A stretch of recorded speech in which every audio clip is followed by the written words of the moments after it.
Bonjour tout le monde, mon nom est Corinne Garceau-Bolduc, je suis physiothérapeute chez Physio Amplitude. Je sais que compte tenu de la distanciation physique qui nous est imposée, plusieurs d'entre vous sont restreints dans leurs activités quotidiennes et peut-être même dans leurs activités physiques. Et pour d'autres, c'est même un moment pour commencer à reprendre l'activité physique. Donc aujourd'hui, j'ai eu envie de vous parler de course à pied. Pourquoi course à pied? C'est parce que c'est un sport qui est accessible de la maison et qui aussi ne nécessite pas de proximité. Par contre, je voulais mettre un petit bémol. Pour ceux qui reprennent un sport, la principale erreur au niveau des blessures, c'est le trop vite et trop fort. Donc, faites attention à progresser doucement. Notre corps est une belle machine, mais il faut lui laisser le temps de s'adapter. Je voulais vous donner quelques informations pour ceux qui ont envie de reprendre ou de poursuivre un entraînement de course à pied. D'abord, par rapport à la fréquence. Quelle fréquence on recommande? On va suggérer de courir 4 à 6 fois par semaine plutôt que 2 à 3 fois. Donc, mieux vaut faire des courses d'entraînement plus souvent que des longs peu souvent pour laisser la chance à notre corps de s'adapter.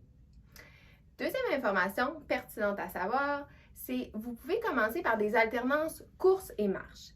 La clinique du coureur est un site sur lequel vous pouvez trouver plein d'informations, plein de programmes, autant pour ceux qui débutent que ceux qui veulent atteindre certains objectifs sur des plus longues distances ou même en termes de temps. Vous allez trouver des programmes fractionnés sur plusieurs semaines et il y a plein d'autres outils aussi qui peuvent vous être disponibles. Maintenant, je vais vous donner 2 éducatifs que vous pouvez intégrer à vos entraînements de course, soit pour peaufiner votre patron de course ou même diminuer l'incidence des blessures. OK? Premier éducatif, je vais vous suggérer de viser une cadence de 180 pas par minute. Qu'est-ce que ça veut dire une cadence? C'est un nombre de pas à la minute. Donc, ce n'est pas une vitesse, mais c'est vraiment le nombre de fois que le pied va se poser au sol. Donc, ça correspond à 3 pas par seconde. Pourquoi on vise cette cadence-là? C'est une cadence qui va diminuer l'impact sur tout le corps. Deuxième indicatif. Donc, le premier était au niveau de la cadence. Le deuxième, courir léger. Ce que ça veut dire, c'est que vous allez essayer de faire le moins de bruit possible lors de la course pour encore une fois diminuer l'impact sur toutes les articulations du corps. Comme je vous disais tout à l'heure, au niveau des éducatifs comme au niveau de la course, intégrez-les progressivement. Donc au début, je vous suggère peut-être faire 1 minute de chacun des éducatifs, puis vous pourrez progresser par la suite.